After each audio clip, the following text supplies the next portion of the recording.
Hello and welcome to Star Wars, the best place for below average Star Wars. I'm your host Peter and I'm joined again by our other host Alan. Alan, how are you doing, bud? Yeah, I'm all right, Pete. How's you? I'm very good, yeah, I'm glad to be back. Obviously we've had a crazy week.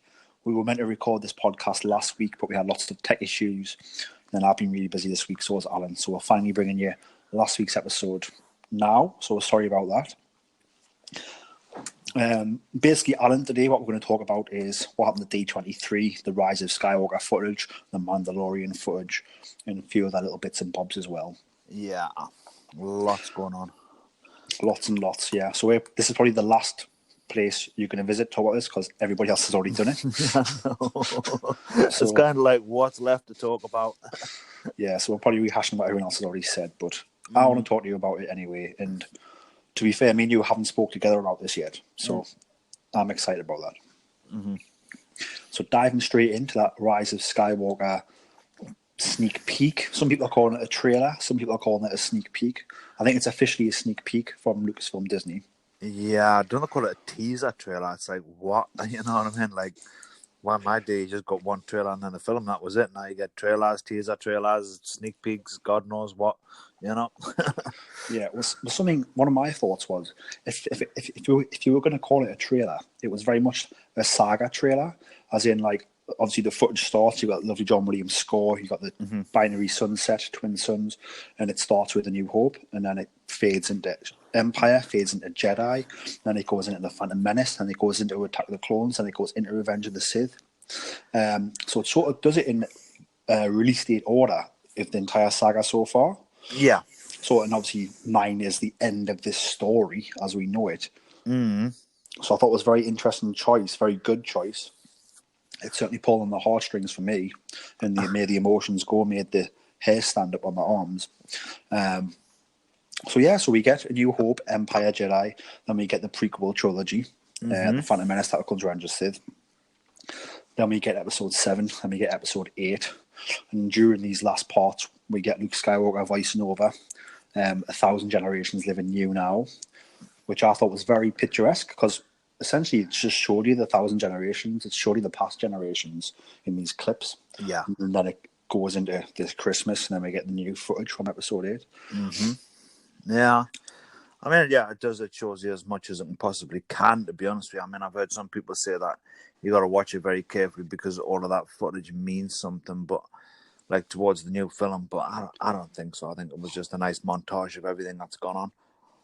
Yeah, I think it was a montage of everything that's gone on, just reminding us that like all of these chapters are going to come into play in this movie. This is going to tie it up. JJ said it's going to tie it up with a nice bow. It's going to reference both the prequel and the sequel trilogy. Yeah. So diving straight into the footage, obviously Rey closes the eyes at the end of episode 7 type of thing, and it's like this Christmas. Then we dive into the new footage, and so straight away we see like a desert village, and we see sort of the main cast turning around, looking out into what looks like a very colourful village in the desert. Lots of people in robes. There's almost like, not fireworks, but imagine if fireworks were like colourful dust. They're going off. It's like Star Wars Glastonbury, isn't it? yeah, very much. You get like that sort of festival vibe going on in the village. I mean, my first thoughts were, I love the design. I love the way those costumes looked, even though it was in the distance. I want to know what those sort of dust fireworks were going off, and I want to know where that is. One of my first thoughts was, is it Jakku? I've got a feeling it's going to be, you know. I've got this real feeling that, you know, like, I mean, like the montage suggests, I've got a feeling he's going to give a nod to just about every single film that's going. But I also think he's going to give a strong nod to the Aftermath books as well.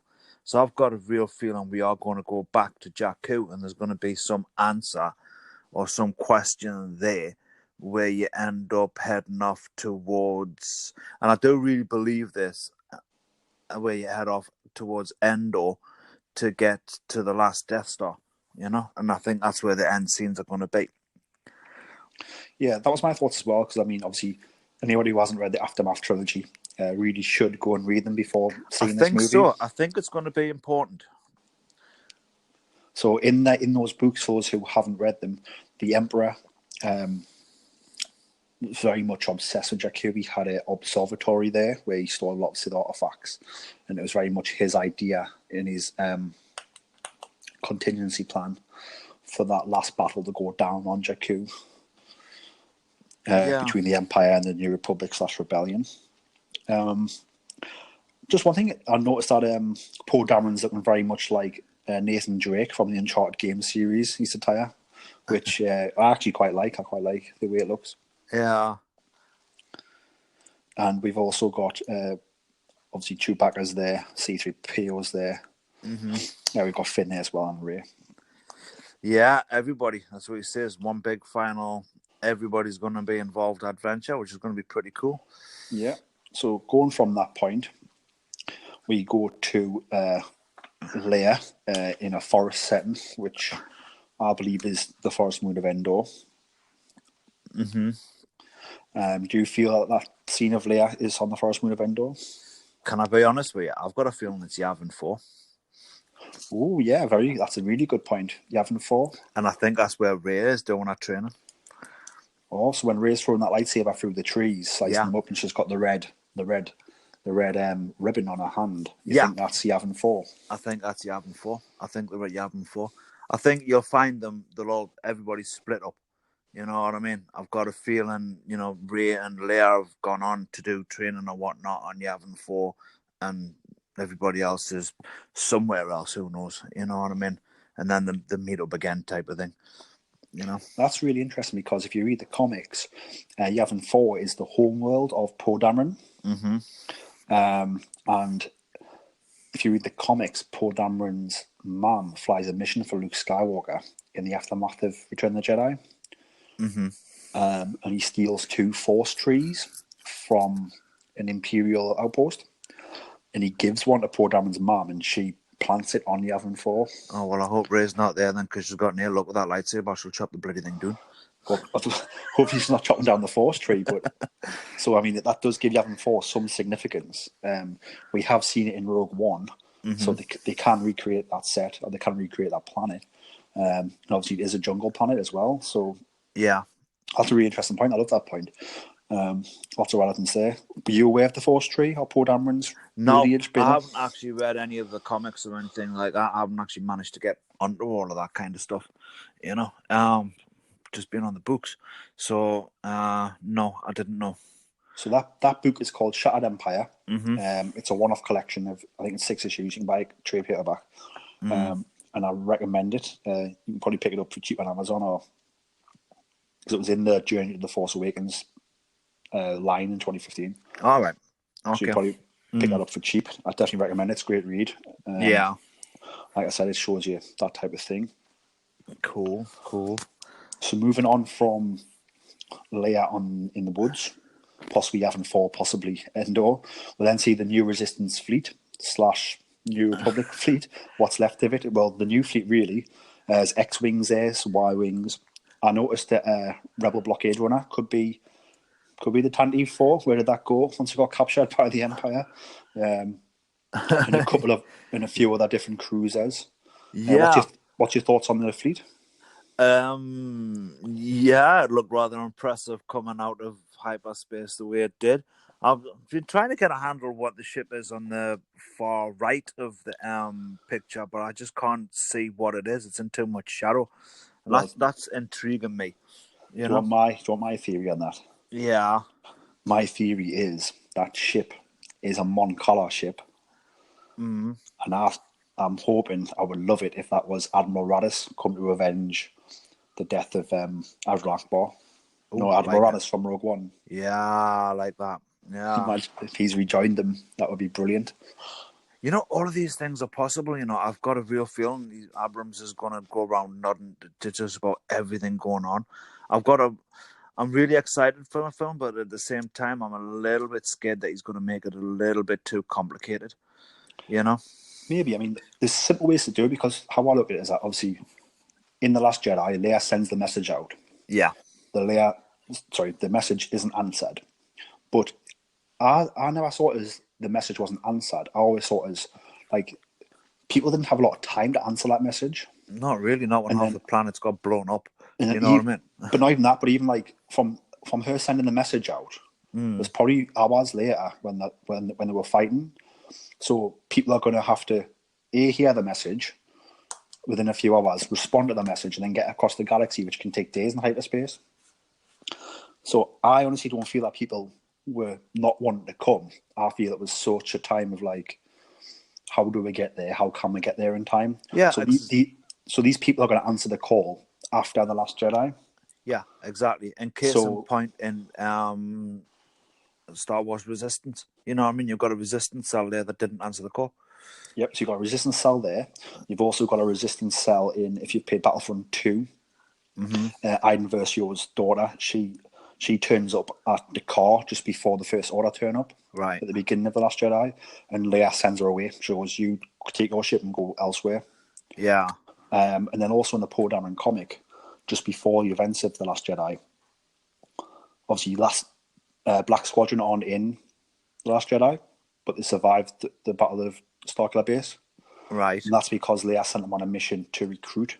So you've got Jess Pava, Greg Gunberg's character, Snap Wexley, Yeah. who from the Aftermath books as well. And They're on Snap's in the film, isn't he? he's in the film, yeah. So I don't Yeah. see why Black Squadron can't all come back, and they've probably found different cells and brought them together later. So I mean, that fleet does look small, but the fleet that dealt with the Empire in Return of the Jedi was also small. Small can win.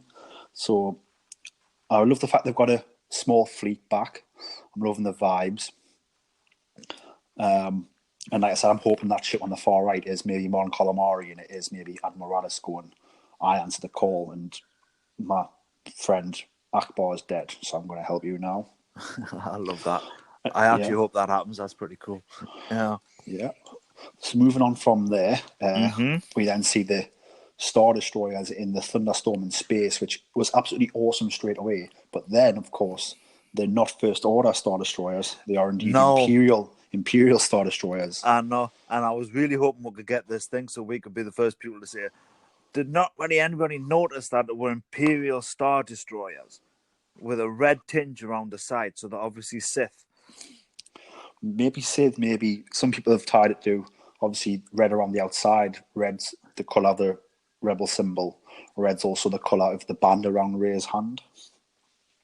So there's a few different ideas going around that perhaps those, because obviously, as we know in Aftermath, the New Republic were capturing Imperial ships to have them to make the new cruisers out of and to also use as their own.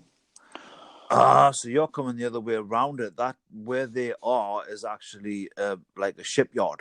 Or And maybe that fleet's were going. coming out to collect all of those ships so they can then go and fight the First Order. Is that what you're saying?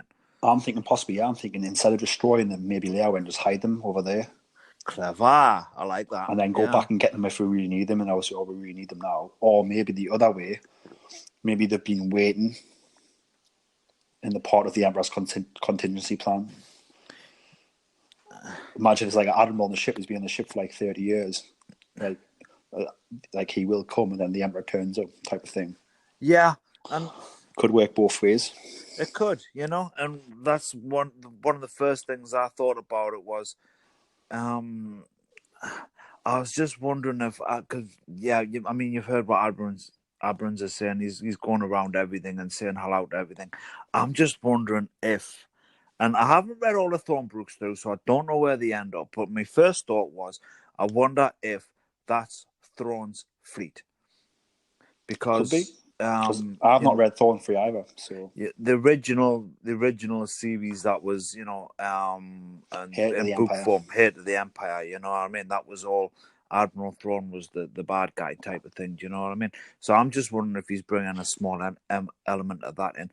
Could be wrong. Probably am. But that was my first thought. It's a really good thought. Those Star Destroyers are somewhere for a reason. Yeah, they're Imperial. There's a lot of them. They've definitely been hiding somewhere. Mm-hmm. So it does fit with that. We need to read that Thrawn Treason book. That's what me and you need to do. Find out if this is possible, because I said we've not read that one yet. Definitely. I haven't even read the second one yet. The second one's really good. I really enjoyed it. Lots of ties into the prequels really well. Does that? In the Clone Wars, and also ties into the Imperial era as well. I'll have to get that done. Been a bit Definitely. shoddy lately. Yeah. Yeah, it's hard. It's hard when, like I said, this podcast is a week late because life gets in the way sometimes of Star Wars. Sadly, yeah.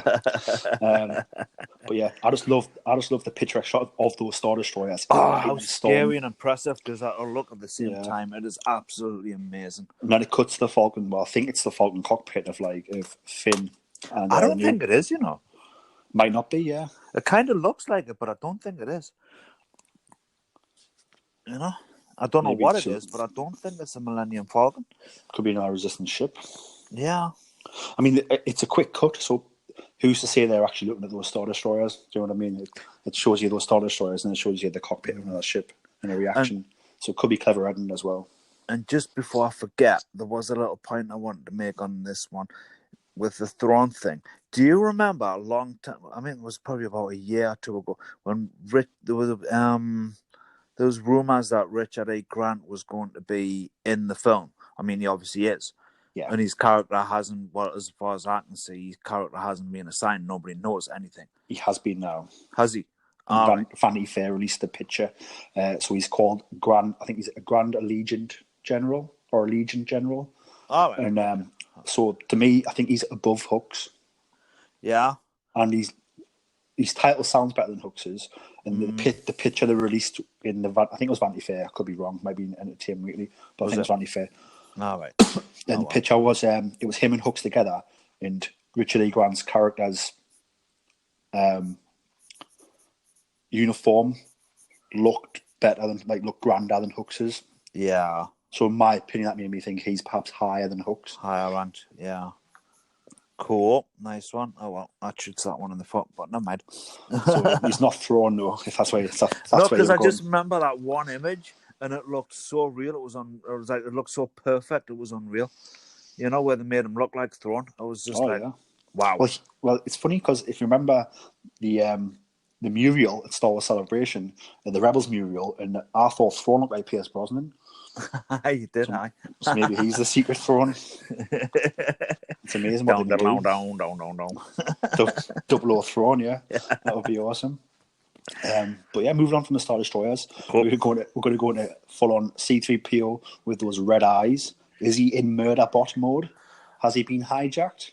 Oh, I looked this one all over the place. You know what I mean? And my first instinct was, where the hell's his red arm? And then I was immediately like, that's not C-3PO. But then when you go back through and you see them on that desert planet, he actually does have a golden arm. So I don't know. That's quite fun, mate. My major instinct is it's not C-3PO. But in The Last Jedi, C-3PO doesn't have the red arm. They got rid of that for The Last Jedi. Did they? Oh, well. See, yeah. I'm just totally not paying attention to anything. But maybe they swapped them out before that point. Yeah. But no. It's one of those things. I think the red eyes are definitely telling you something. Who's to say he doesn't have a safety protocol where he goes full on murder? Could be. Well, a little bit like 000. Well, that's just about to go there. Yeah, if you look at 000 in the Dark Aphra comics, he's very much got red eyes, hasn't he? He's very capable of killing things.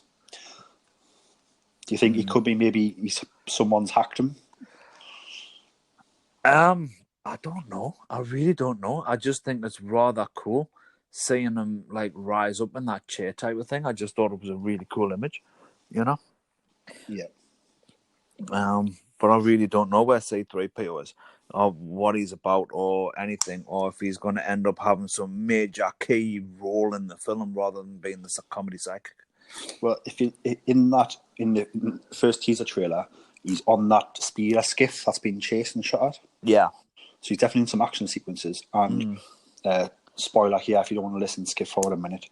But there was that leaked poster months ago that still hasn't been confirmed, so could be not real. Although it probably is an official leak, I think. I think it is. But obviously, where it looks like C-3PO is holding the bowcaster. Don't think I've seen that one. Oh well, I hope I haven't spoiled anything for you. But yeah, so there was a leaked poster, and in it, C-3PO. I can't remember if he was wearing the bandolier or not, but he definitely had the bowcaster or some sort of big weapon. CP Rambo, I love it. Yeah, so I'm just hoping Chewie's not dead. Chewie's got to make it out alive. Please make it out alive, Chewie. Come on. Chewie will make everything out alive. He'll be alright. Yeah. But yeah, I've got a feeling it could be like two things. It's either like he's got a defense protocol, which I don't know why it hasn't activated so far, and all the troubles he's been in. Yeah. But maybe it's like, this is the end. I need to do it now, or we're going to die. And he just goes all crazy and defends his friends, or maybe it's the other way around. Maybe he's got a hidden program in him. Maybe like Order 66. Order But 67. yeah, that's hidden in him, and they can activate it at any point, and they activate it, and he turns bad. But Hey, why not? I love it. Why not? could be, yeah, both are options. Next thing I want to talk about is, it looks like a sort of a super weapon laser, a red laser, hits a planetary surface. Yeah, didn't this? I'm sure this got explained. Somebody explained this out. I've not seen that, so would you care to share? I'm just trying to think. Somebody says it's a super weapon that's already on one of the Star Destroyers. It just disrupts the planet. It doesn't actually blow the planet up. Oh, do you mean the Dreadnought that's at the beginning of the Last Jedi, that type of ship? Yeah, that kind of thing. Yeah. It could be that, but if I remember correctly, that was firing just blasts, where in the clip it looks like it's like a pulse, more like a... Does that make sense? Yeah, it does. And I love Star Wars, but another super weapon, come on. You know? Like, we've had 2 Death Stars, we've had a planet that's been made into a Death Star. It could be a flashback of the weapon being used. Could be. But I don't think so, because the colours of... It very much ties into that, you know, where you see a couple of shots where there's a planet where, like, everything seems to be blue and everything, you know, it does really seem to tie in with that. I think that's the same planet there. Whichever one that is, I don't know. But, yeah, I don't know. To be honest with you, there's been so much else to look at, you know what I mean, that I haven't really paid much attention to that one. I'd agree. This is probably the thing I paid the least amount of attention to. Yeah. Even though that's how spoiled you are, Star Wars fans. Something as huge as a super weapon and maybe a planet blown up, but it's the least amount of excitement on the list, because we're just spoiled for fun. I suppose you're right. So I think it's maybe a super weapon, or maybe a flashback. I hadn't thought of it being a Dreadnought weapon from the Last Jedi, but it could be, yeah. You know. I like that Dreadnought point, actually. I'm glad you brought that up. Maybe it is the Dreadnought. I could be wrong. I like that. That's really cool. Next up, we have Rey throwing the saber through the trees and calling it back to her. Yeah. Calling it back to using the Force. I loved the shot. It was brilliant. Did you notice the little training droid? Yes, I did. It was cool. You think it's off the Falcon? Is it Luke's? Yeah, definitely. And I really think that the training droid's a cheeky little bugger, and I think she's had enough of it and flung the saber at it. Maybe. Could be, yeah. But she calls the saber back. What do you make of the red ribbon around her hand?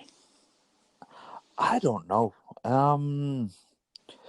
I don't know. That's a weird one, isn't it? Maybe you could just say it's being cut, but, like, do you know what I mean? Like, it would be a white bandage then, wouldn't it? It's definitely meaning something, you know? I think definitely symbolism for something. I mean, it would have been chosen for a reason, I would imagine. I can't imagine what reason.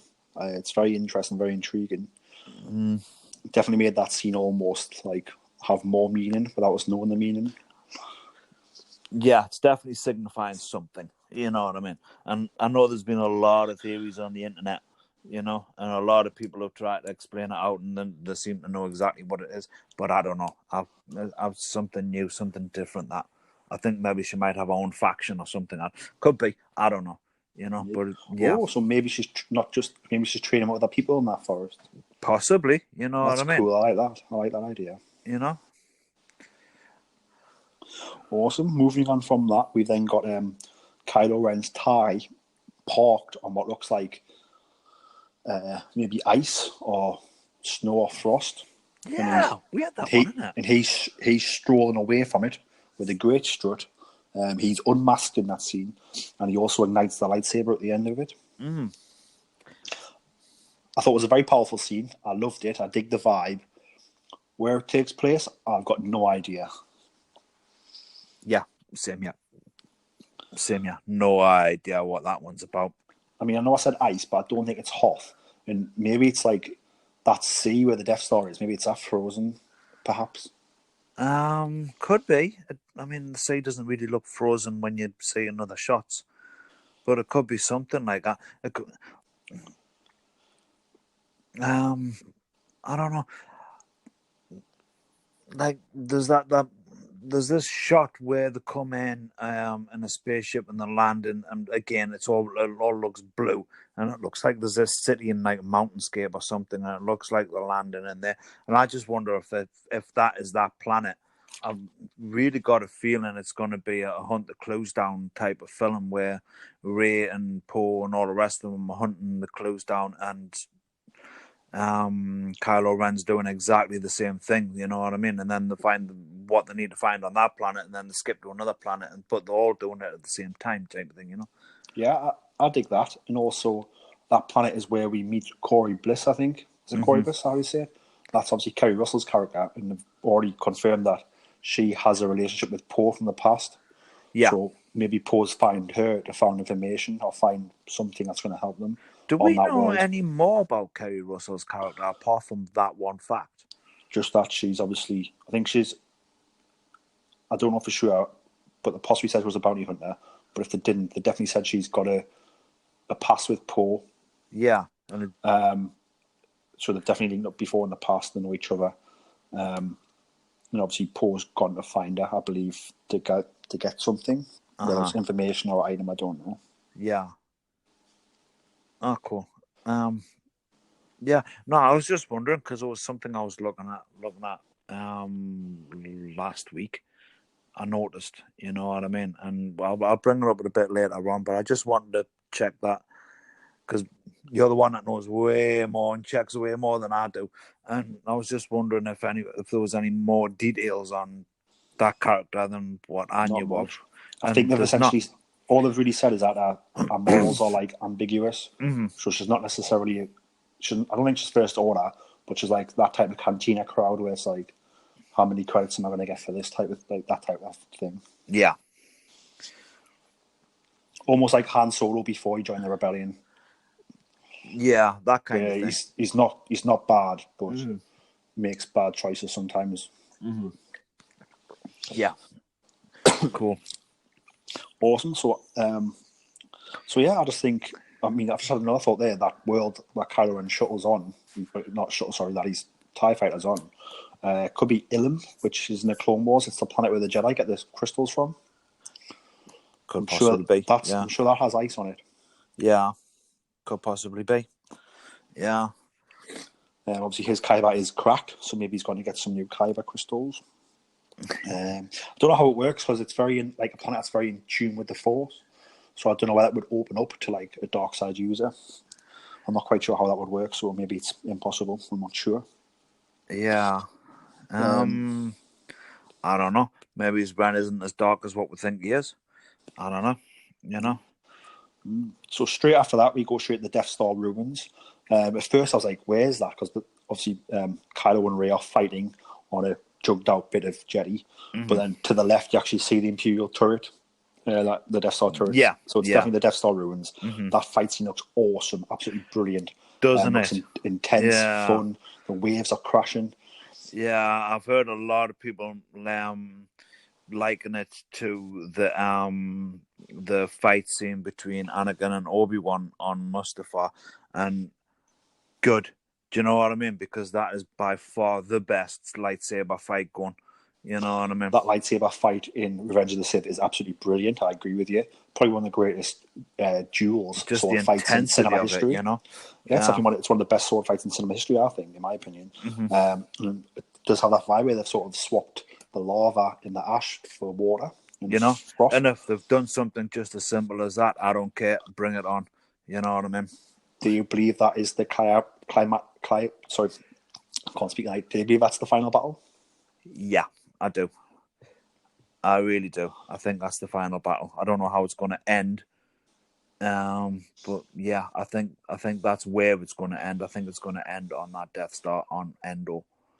Yeah. So I just want to bring something up to do with this scene and also the poster they released at D23, where the poster was Kylo and Rey fighting and what looked like Death Star ruins with the Emperor's face behind it. It was like a teaser poster. Awesome poster, brilliant piece of art. I would definitely put it on my wall. Yeah, it really is, because it took me a few seconds to realize it was Emperor Palpatine. You know, with Yeah, everything underneath, it looked like a beard. You know what I mean? I really thought it yeah, was somebody else at first, and then it's like, oh shit, it's Palpatine. You know? yeah. So here's my thoughts on this. So if that poster is showing the battle Mm-hmm. of on the Death Star, in that poster, Kylo Ren is masked, Yes. and in this scene, in the footage, Kylo Ren is unmasked. Uh-huh.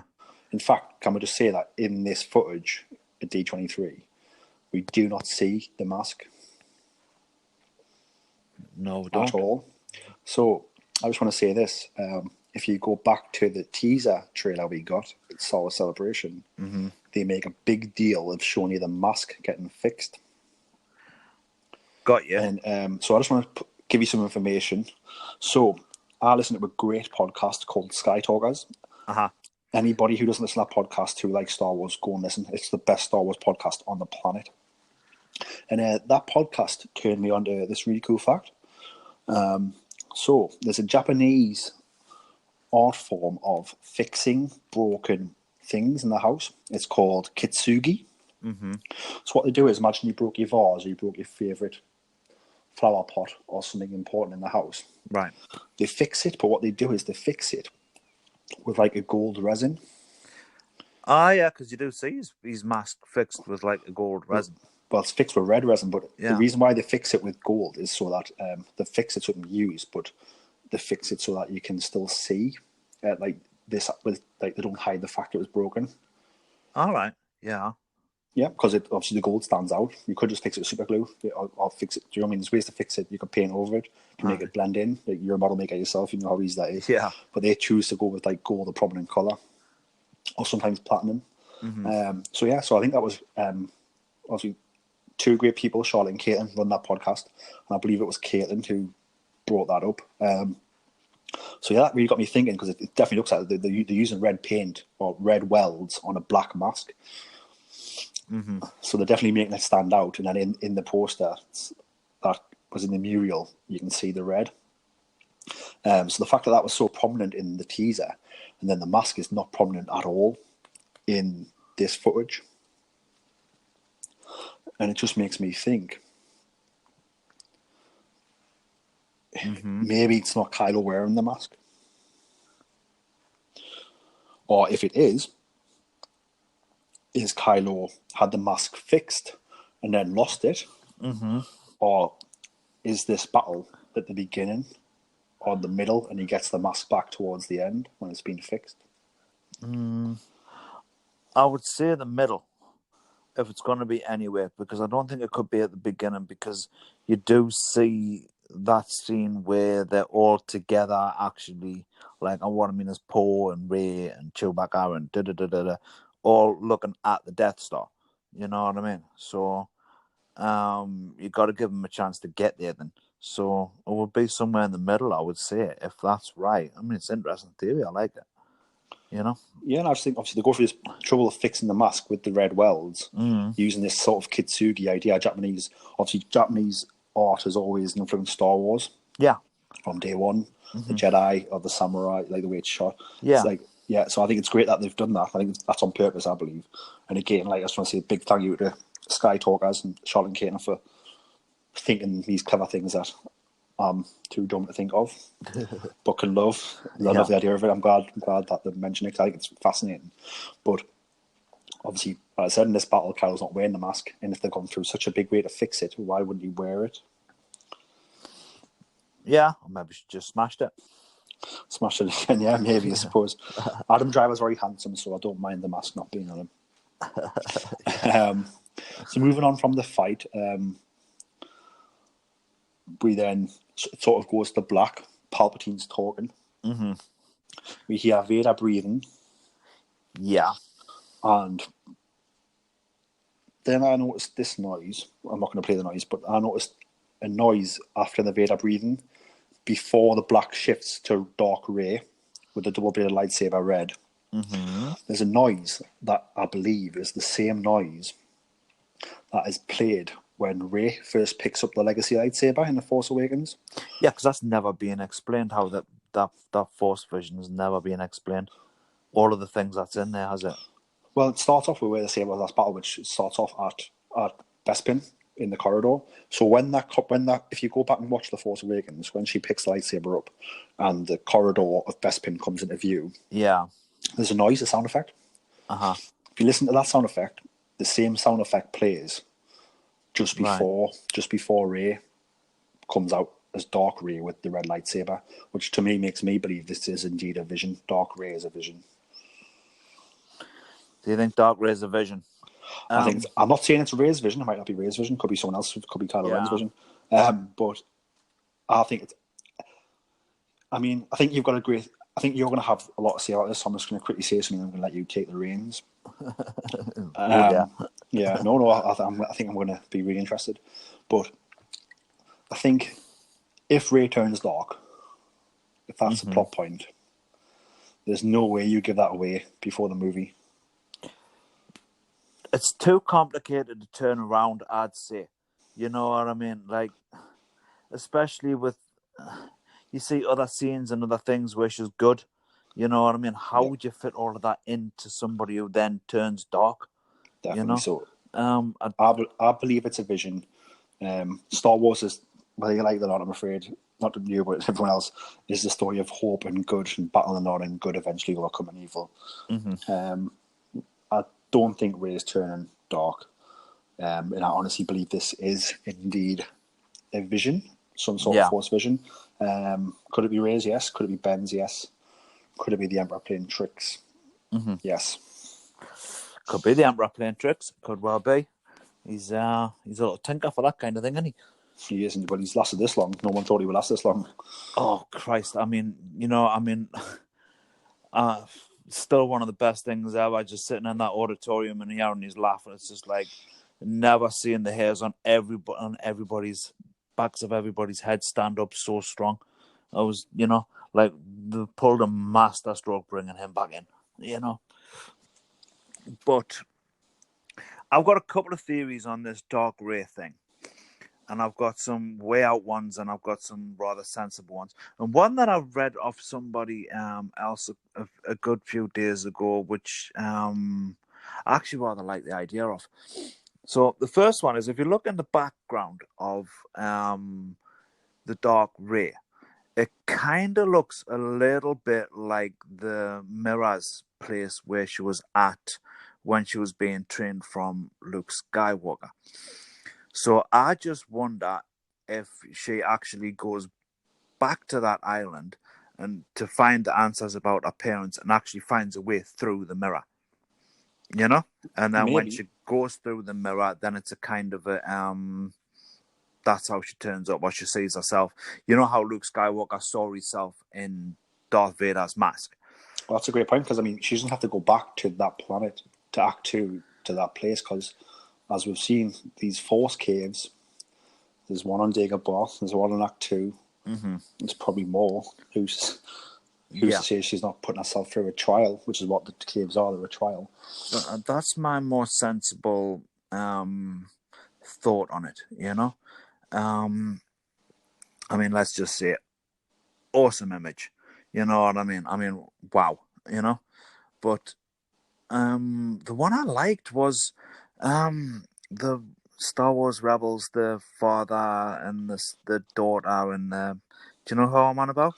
The father, the son, and the daughter, which is the Mortis gods from Clone Wars, and then it was addressed again in Rebels. Yeah. Somebody came out with a theory that Rey and Kylo are actually living embodiments of them.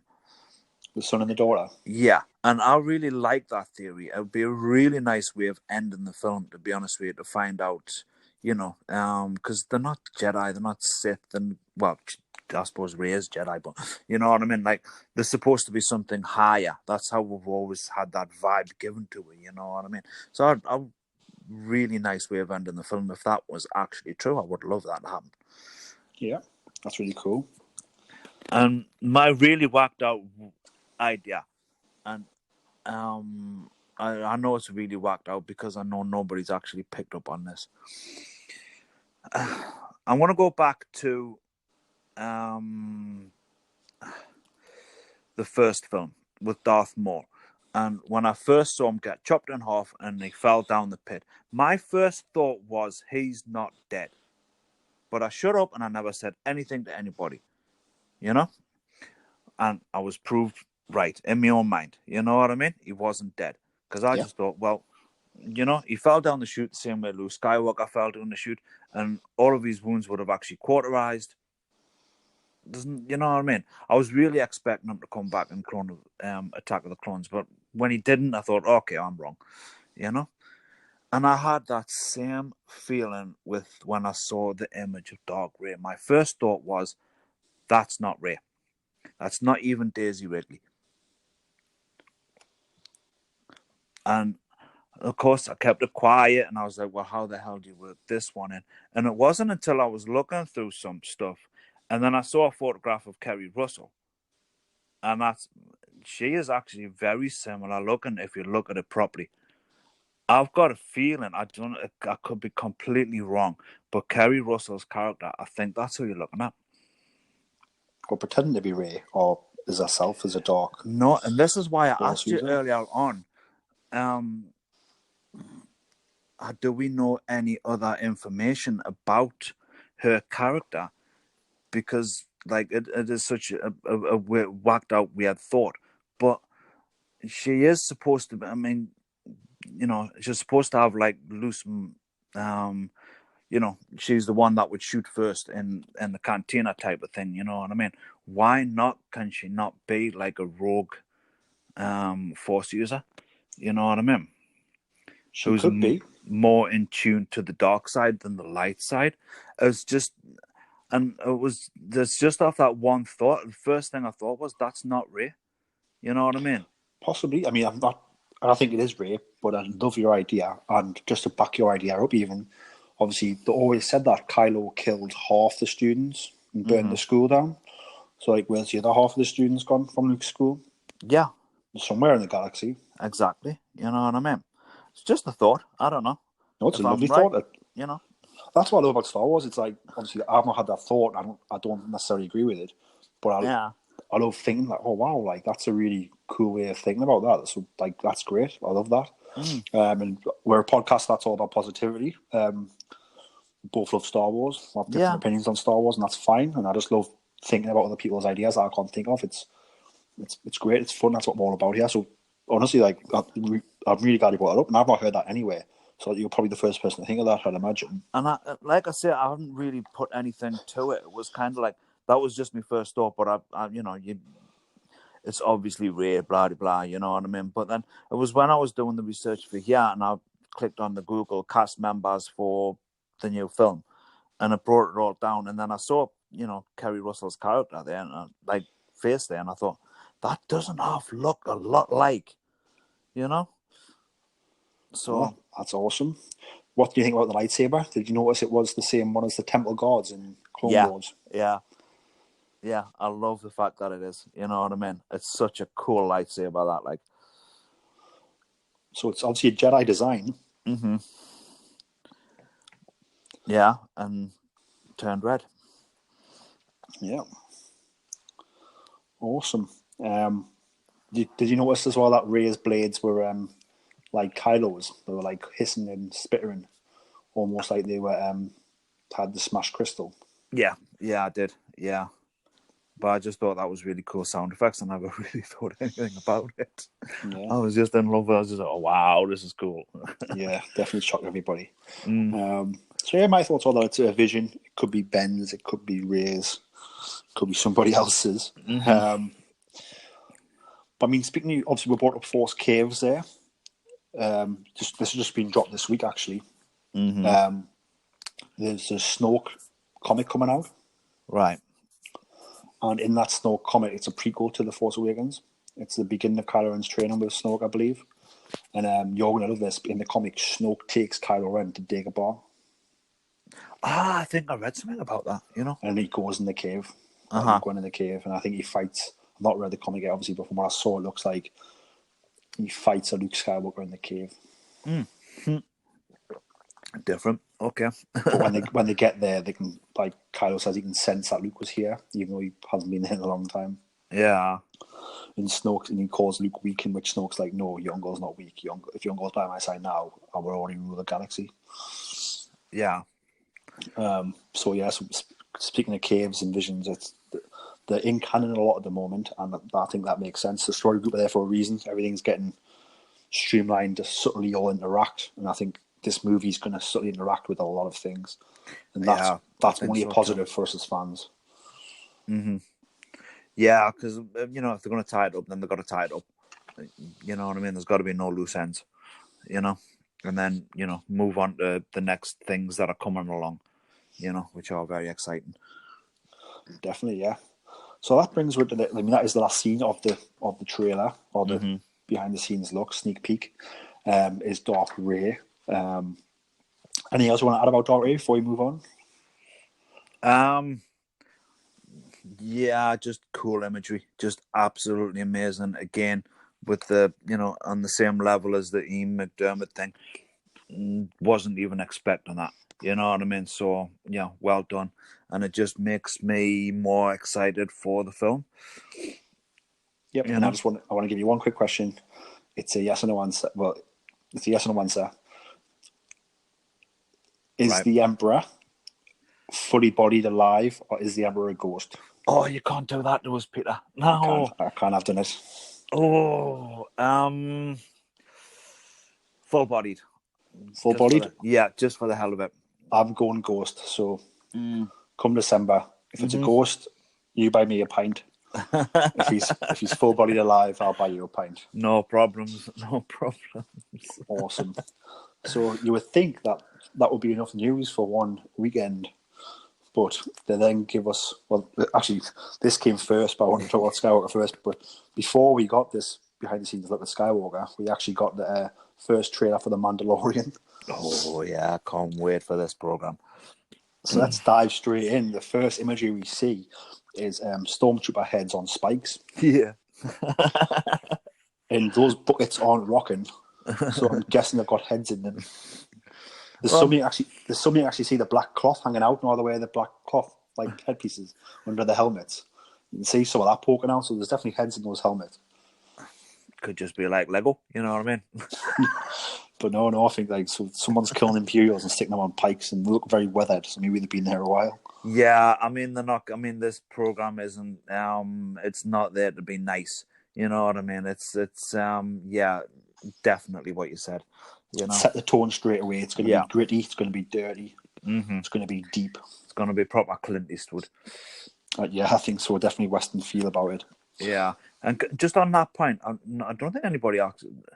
But have you noticed, like, in the background, there's like a little whistly like noise when sometimes, like, as part of the score?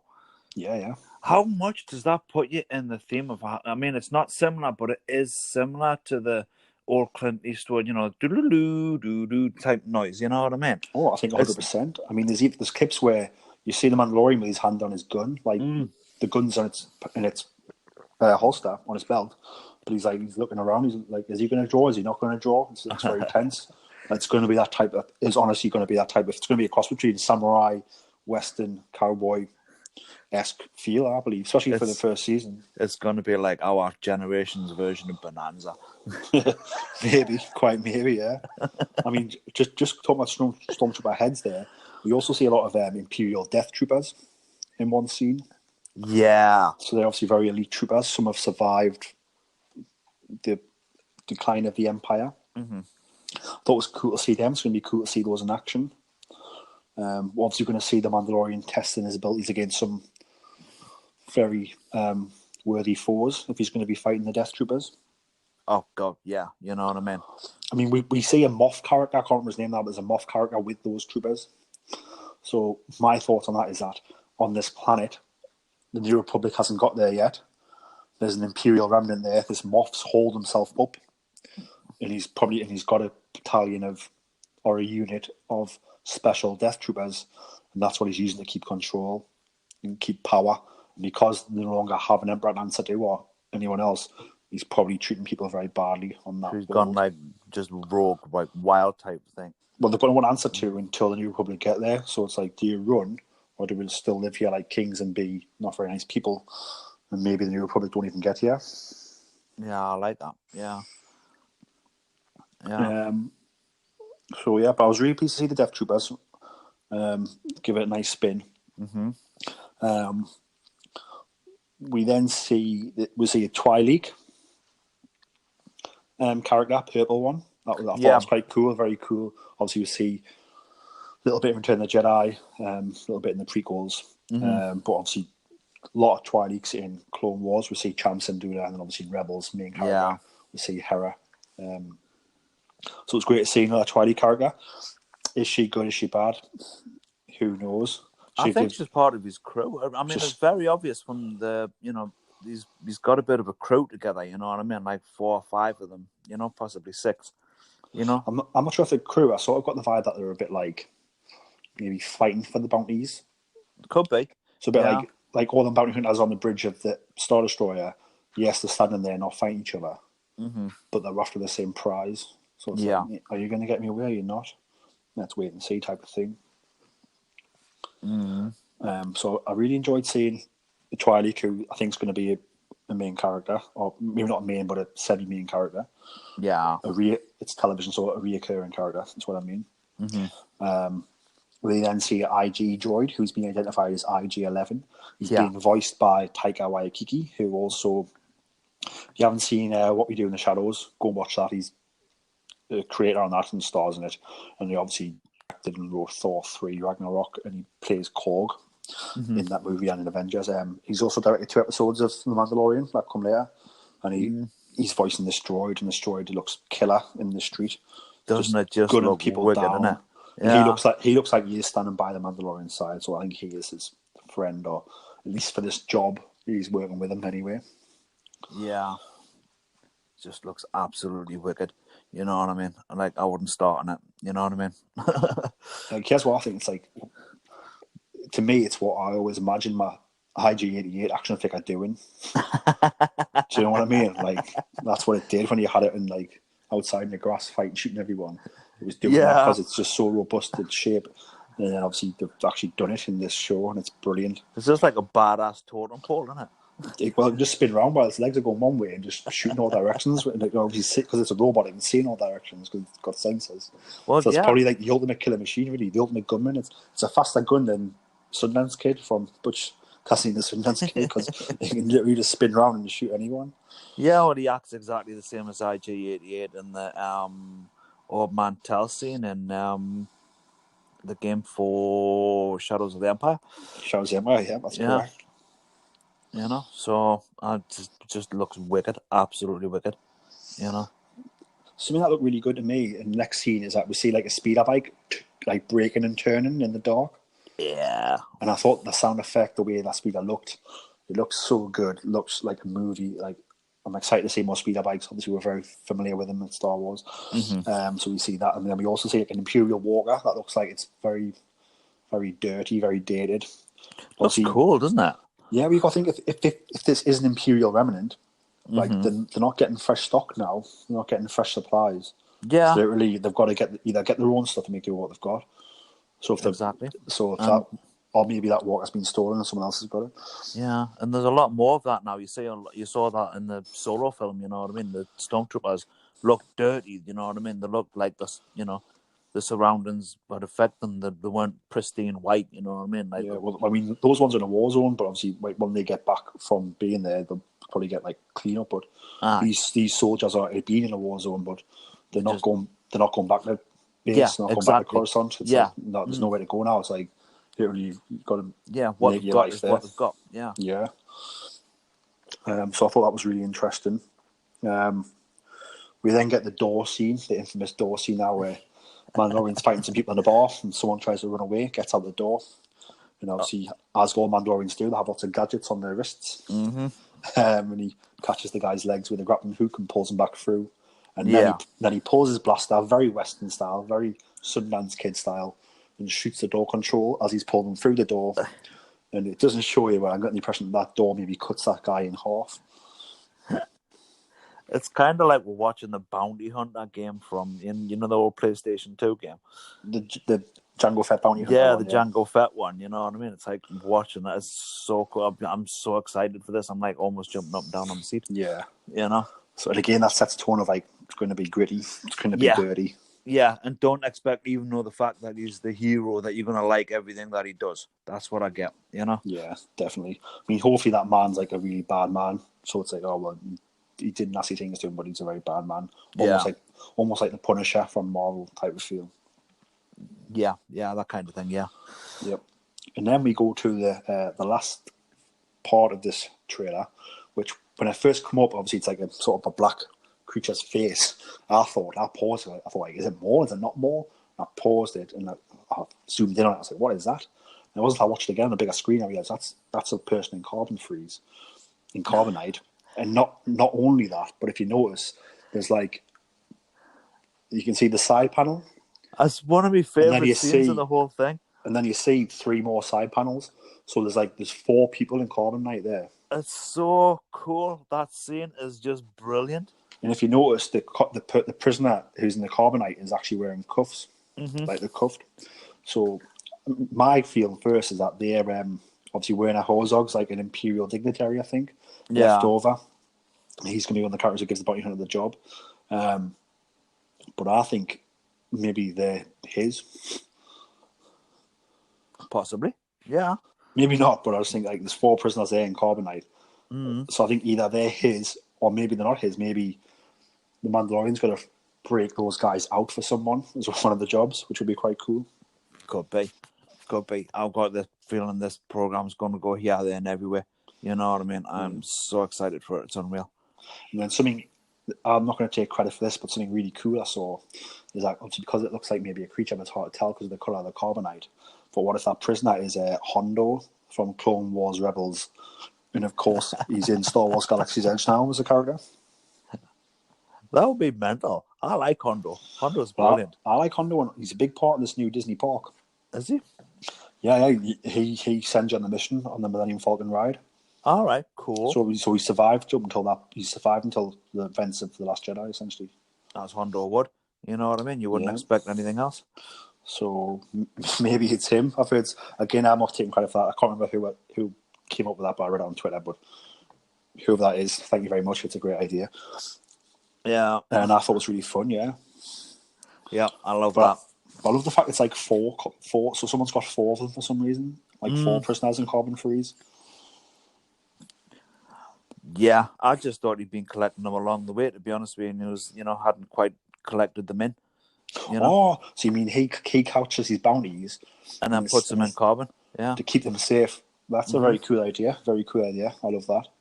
Yeah, that's what I took from that. I'll dig that. That's a really, really cool idea. Yeah. So you could have a hold on his ship. Yeah. Like, look, I've got 6 bounties. I need to go to 6 worlds. I'm not going to come back. I'm going to go around the worlds and come back, save fuel. I don't want to leave them alive on the ship, alive running around. So I'm going to put them and freeze them. Yeah, just give that cool hard edge of just carbon freezing them. You know what I mean? Just like wallpaper. I dig that. That's really cool. Really cool idea. You got any more thoughts about the trailer or about the show? No, I think we've covered most of it. You know what I mean? It's obviously based on Tatooine. You know what I mean?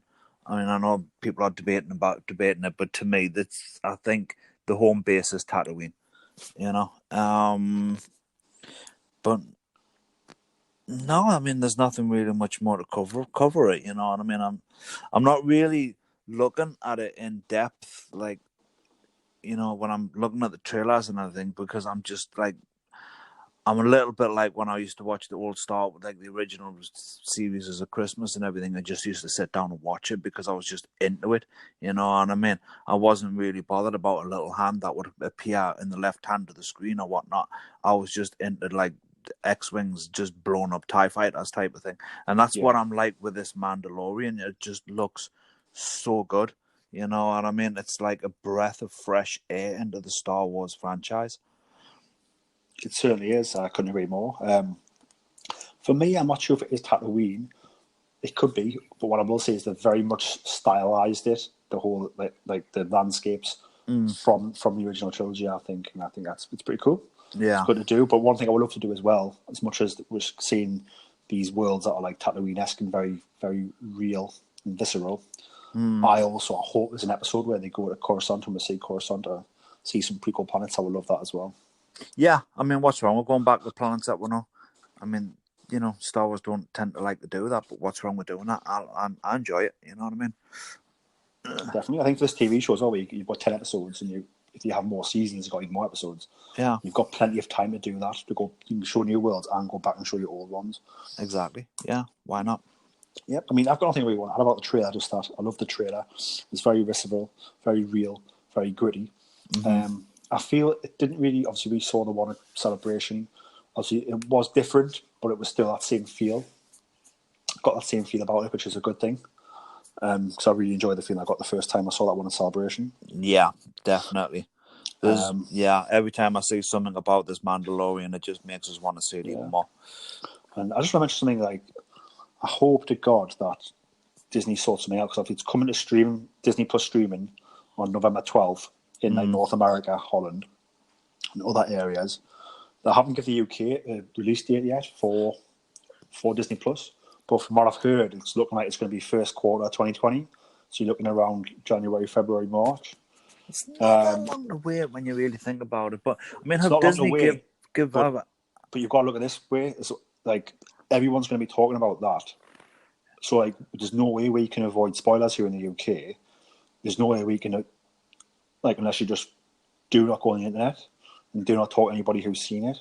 Yeah. So, and also, like, if like we want to see it, we want to be able to discuss it with people. So you then shut yourself off from discussion. So I would just hope that they just put Disney Plus out November 12th here as well. I'd happily pay the money. That's not the problem. Yeah. I pay them £20 a month. But what I'm going to say is that I hope that if they can't do that, which it looks like they might not be able to, they could maybe.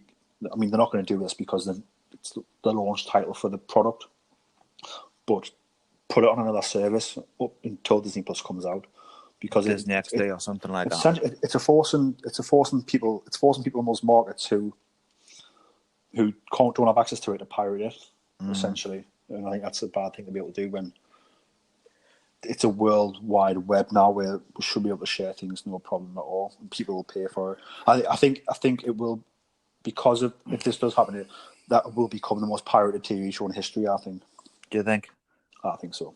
Well, I mean, let's put it on record. Pirating is wrong. You know what I mean? Oh, of course it's wrong. Like, pirating essentially leads to funds terrorism and sex trafficking. It's not good. No. I don't do it. No. I'm not going to admit I do it, but I try not to do it. Like, I have Netflix, I pay for that. I have Amazon Prime, I pay for that. I like paying for the content I consume. I don't have a problem with it. Yeah, exactly. I pay for WWE Network. I love watching Hulk Hogan matches, so I pay for that on there. So I just hope, if anyone's listening from Disney, they're probably not, but give it, please, November 12th. I'll happily pay you for it full price, no problem at all. Yeah, I mean, yeah, exactly. I mean, it's a little bit cruel, to be honest with you. You know what I mean? It's kind of like, eating a chocolate bar in front of a child. You're like, ooh, look at this nice Mars bar. No, you can't have any. You know what I mean? It's really cruel and just not on, to be honest with you. So I really do hope that, even if it's a week or two afterwards, that they start airing it somewhere. And have Disney actually give a reason for this?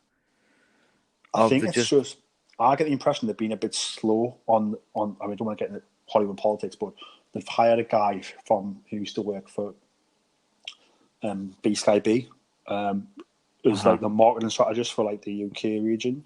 Right. But so hopefully he gets his act together and they sort it out. But they only announced him like June D23. So like, he's coming into the game. If he's, I mean, maybe they're just announcing now he's been in the job a while. But if they have just hired him now, it's late in the game to be getting contracts drawn up for like licensing for the region. Yeah, in like 2 months before it comes out. You know what I mean? These things take like years sometimes. Yeah. But the fact that Holland are getting it is strange, because obviously Holland are part of the EU, like the EU, part of Europe, but they're getting it before anyone else in the region. So I don't know what's happened there either. I mean, is all of Europe getting it as well, or no? Holland are, from what I read. just Holland? So it's North America, Holland, and I think some African nations are getting it on November 12th, and then it's following some other ways after. I mean, I don't want to go into because I don't know the full specifics, but Yeah. they haven't announced this on purpose, and it looks like, I think Bob Iger said in a call, they were looking first quarter Yeah. 2020, which will be between January, February, March. Obviously, February, they've announced that Clone Wars is coming, February 2020. Have they? All right, cool. Yeah. Another bit of new. Yeah, definitely. I mean, I don't want to go too much in depth about it, but obviously, it'd be cool if we get Mandalorian in November. Obviously, it comes out weekly. That'll take it up to probably around about like end of January. Yeah. End of February, and then obviously get Clone Wars bang straight. So just as you thought, had enough Star Wars. Not that you would do it, but Clone Wars comes out. So that's really clever. I like that strategy. They've also announced that Obi-Wan series is going to take place 8 years after Revenge of the Sith. Yeah, cool. So I'm excited about that. Again, I don't want you to go into depth about that today. Alan, thanks very much for joining me this week and hosting the show. Oh, no problems, Pete. No problems. It's been fun. Yeah. Before we leave, obviously I know you're not on social media at all, but our podcast is. So it's at Boars Star on Twitter. Bit of a reversal there. So at Boars Star. So please go on Twitter and follow us, interact with us, ask us questions, tell us what you like, tell us what you don't like. I'm also on Twitter at Pete Hitman Hart and on Instagram at Pete Hitman Hart, and feel free to go and interact with me on there. I just want to say some awesome merch I got recently. There's this awesome YouTube show called Black Series Rebels. We interacted with them in Chicago, Alan. Yeah, I remember. Yeah. Yeah, so they make really, really, I mean, their YouTube show is really cool Star Wars news. It's really fun, really factual. They present it in a really entertaining way, so it's great. But they also make these pin badges, and they're designed to look like the original Kenner action figures. Cool. So I got some of them recently. Thanks very much for them for sorting that out, actually, because I couldn't order through the site because it's US only, but I just managed to reach out and got them sent over. Oh, wicked. So I got a Qui-Gon Jinn, a Darth Maul, I got a Obi-Wan Kenobi, and I got an Adam Akbar. So that's pretty cool. And they've been doing some pins for charity recently as well, where charity got like mental health charities and things like that. Oh, really? I'll have to have a look at that. Yeah, have a blackseriesrebels.com, I believe it is. But if you just search them, watch the YouTube show, go and buy some pins, because the pins are awesome. And they've just got a new cut out, which I've not got yet, but I'm after it. Yeah. But just something different. Like I said, it's not licensed Star Wars goods, but they're really cool. And they said they're not like, because they're made like these sort of 70s, 80s toys. They've got a real sort of retro feel, and they look really cool. I dig them. They look great. They look great on a denim jacket. I bet they do. You know? Yeah, so that's the merch I've been getting this week. But have they done it where like the Darth Vader one has lost his damn lightsaber like everybody else's? They might do, because they tend to release them. Once they sell out, and they bring some back sometimes. But then they're doing like a fresh batch of new ones. So it's worth like to do like variants. Yeah, very much like the figures were variants, where like, do you know what I mean? You get Luke with the like the lightsaber just comes out in one, and you get the one with the telescopic one. Like, do you know what I mean? Yeah. So cool. I mean, they don't do that, but they do similar things where they tie into the whole fun idea of the kind of collection. I love it. That's brilliant. So go and check them out. I mean, we got some pins off them in Chicago, if you remember. Once you get the design. Yeah, they were really cool, and I really liked them. Yeah. Awesome. And then something big I want to talk to you about, because me and you both love Lego and Star Wars, is they've just announced some of these pictures of that Ultimate Collector's Series Edition Lego Star Destroyer. Yeah, I managed to have a quick look at that today. It was only a quick look that I had to look at, but it does look pretty impressive. I mean, the box looks as big as the Millennium Falcon box, to be honest with you. I think the box is. I've not seen the piece count, but I think the piece count's lower. Because it doesn't have obviously the internal detail, but it's a big set, and it looks awesome. I've not seen a price. Yeah. But it looks absolutely brilliant, and it comes with it. You make a miniature Tantive 4 to go inside the docking bay, I think. Oh, that I like. Yeah, but it looks awesome. So that'll probably, they haven't said when I get released Force Friday, Force Friday coming October. Another Force Friday. Wow. Okay. Yeah, but it's called Triple Force Friday. Why? That's the official coin and phrase from Lucasfilm Disney. So essentially, they're releasing all the new merchandise for Rise of Skywalker, all the new merchandise for Mandalorian, and all the new merchandise for Jedi Fallen Order. It's all coming on the same day. Yeah, get your checkbooks ready. But I've put the day off at work on holiday, but I haven't yet got the bank balance. I'm waiting on that. So we'll Cool. see. Mm, But nice yeah, one. thanks very much for joining us, Alan. No problems. I'm sure you'll be on again. Thanks for listening, guys. May the force be with you, and take care. All right. Catch you later, Peter.